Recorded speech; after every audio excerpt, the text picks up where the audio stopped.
I'm Ash Minnick, and this is Club Auspex, the show where, like the Auspex discipline, we delve into the unseen. I've got two of the players from New York by Night with me here tonight, where we're going to talk about the episode that you've hopefully just watched, Episode 2, Season 1 of New York by Night. With me I have Mayanna Berrin and Joey Rassool. Hey. Hello. Hi. Welcome. Welcome to the club. Thank you so much. It is Thank you. hoppin'. It's just nice to be involved in something. So this is our second episode of Club Auspex, but it's the first one that we've had y'all in the chairs. Yeah. So welcome. We came up with maybe a slogan for in the first episode with Alex and Abria for the show, which was "Show me your mind." Oh yeah. But I'm gonna put it out to y'all if you guys can come up with something better or weigh in. For Club Auspex. Yeah, we'll have something by the end for sure. Yeah. We'll do it on the day. We'll work on it. This is the day. Oh, We're here. we'll do it on another day.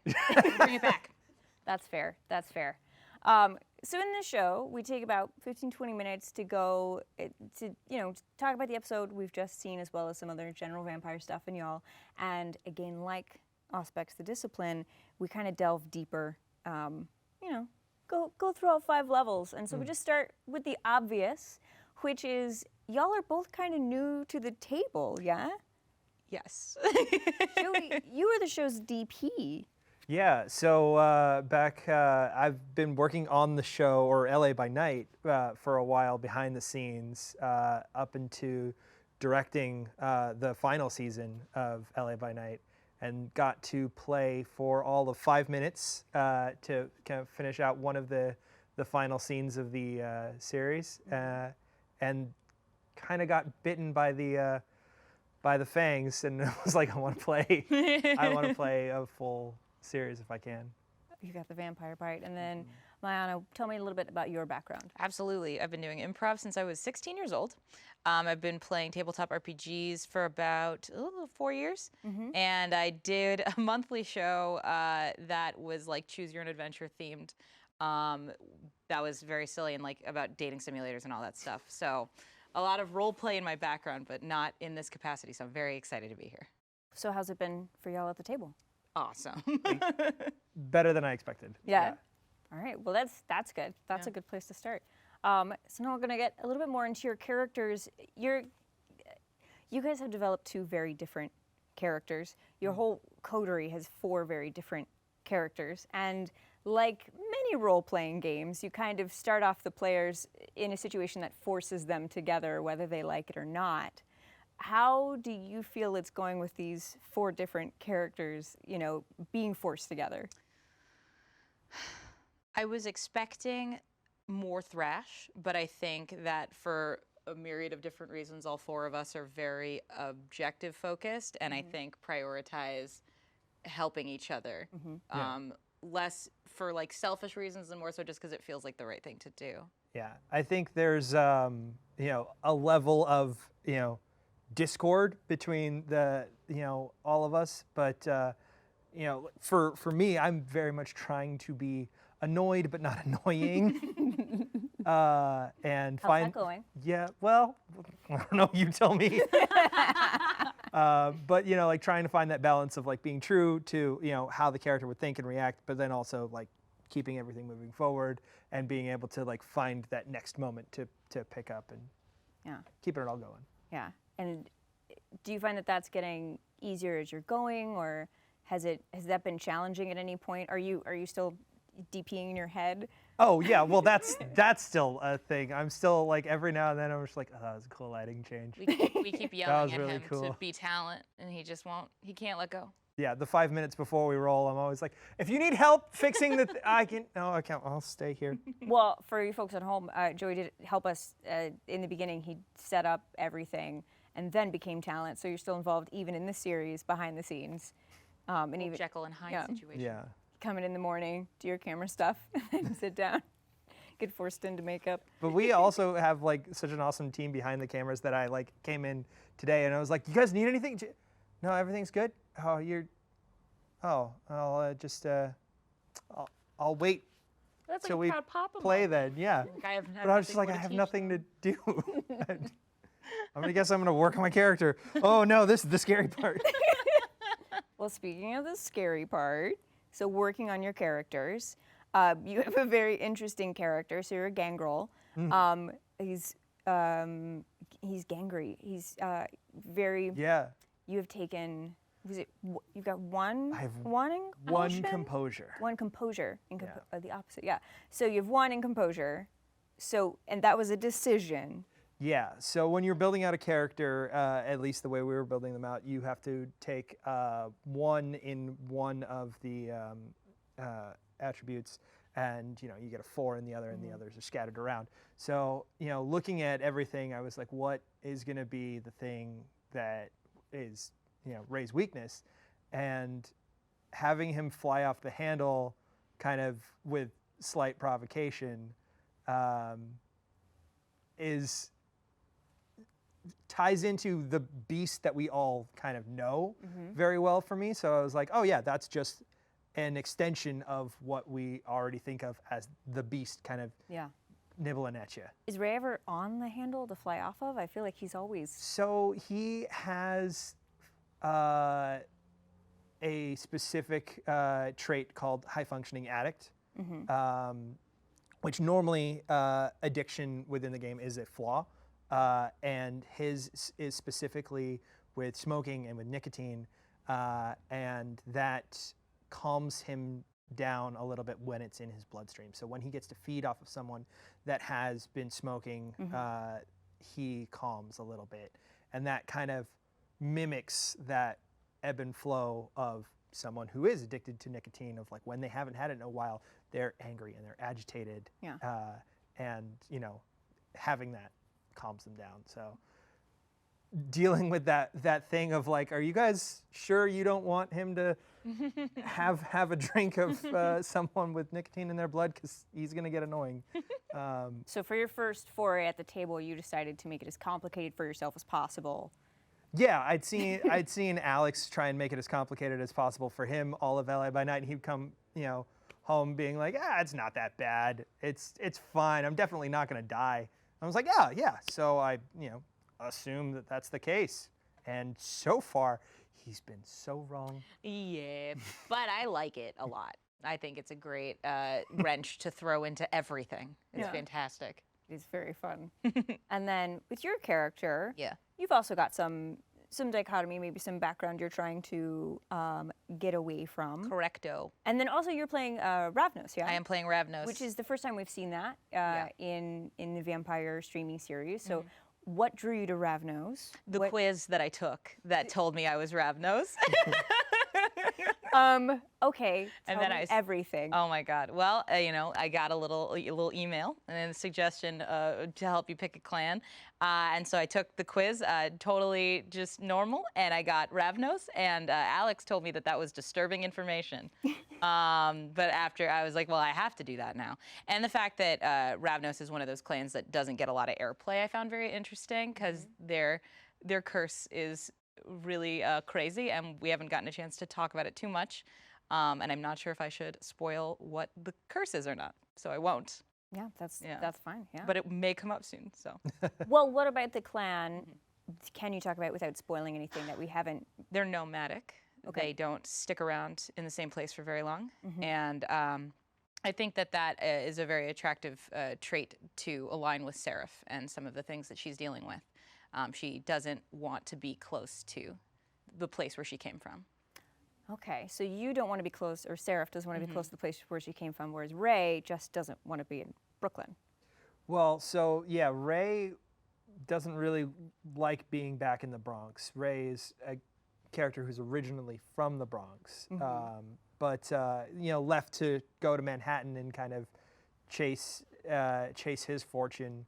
So he was a self-made man and kind of built himself up in Manhattan, and then just one day everything goes wrong, and a violent embrace takes place, and now he's back in the Bronx, and it kind of feels like starting from square one again. So I don't think he dislikes the Bronx, but he kind of associates it with level 1, because this is where I started the first time, and this is where I am again.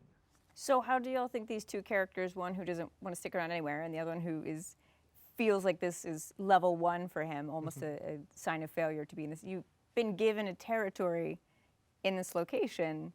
Is that... I love the Bronx. It is the opposite of where I was. And so for that reason, I think it's very appealing to Serif. And she enjoys how gritty and messy it is. And so for that reason, I think she feels very protective of the Bronx specifically. So she finds different reasons to stick around areas of it.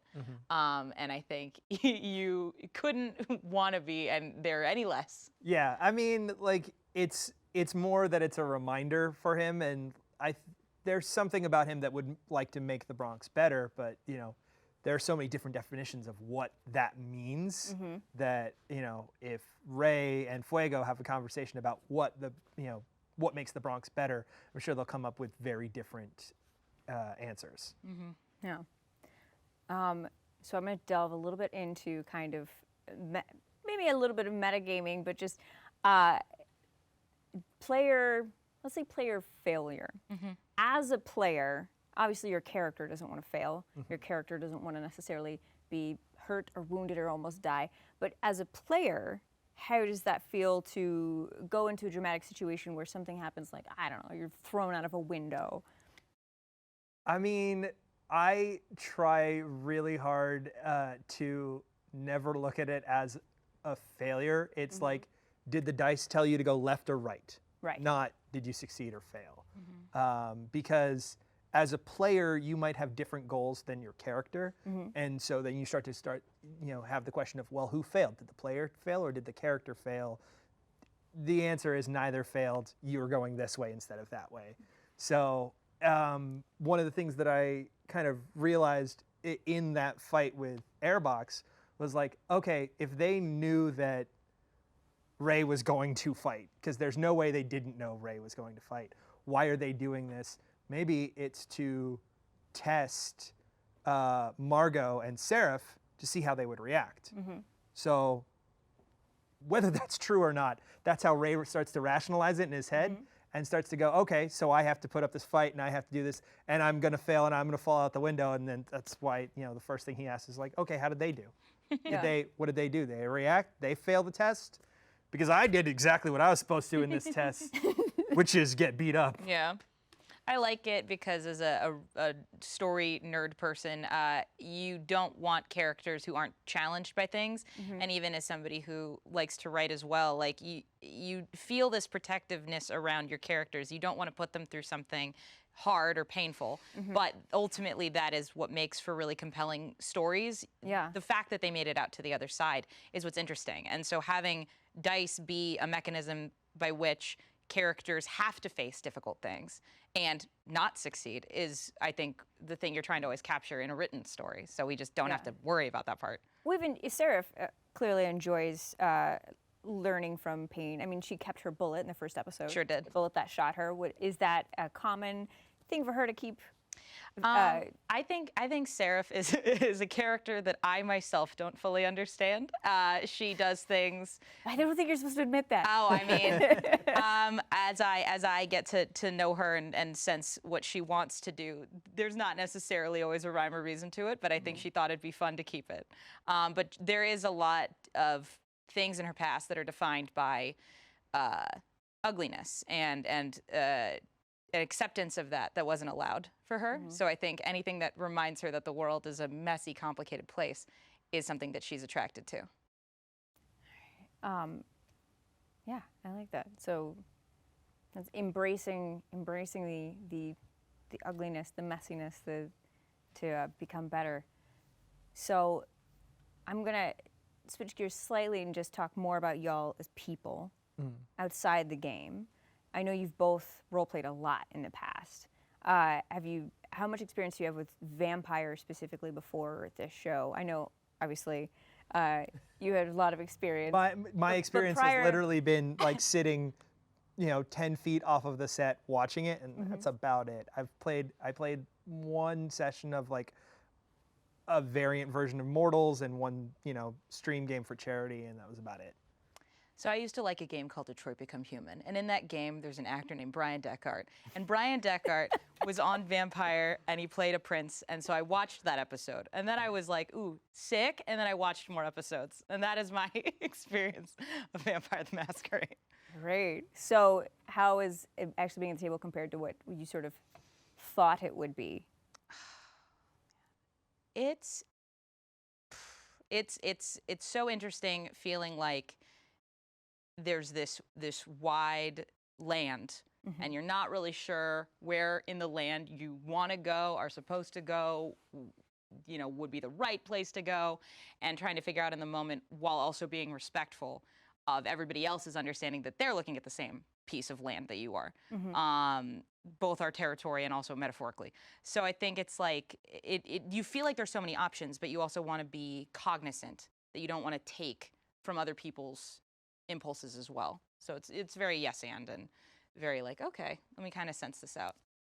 How's Joey at that? Did you like playing with him? I think Joey is so talented, honestly. And I think you make such interesting choices. I think you bring our characters into fun, interesting conflict that we probably wouldn't get into otherwise. And all of your interactions are so fun to watch that sometimes I'm just lucky to be there to watch I will it. say that I did kind of plan on bringing everybody into conflict. I was like, okay, what is the normal like chaos gremlin of an RPG? Like, how would you do that with like just anger and being a crotchety old man?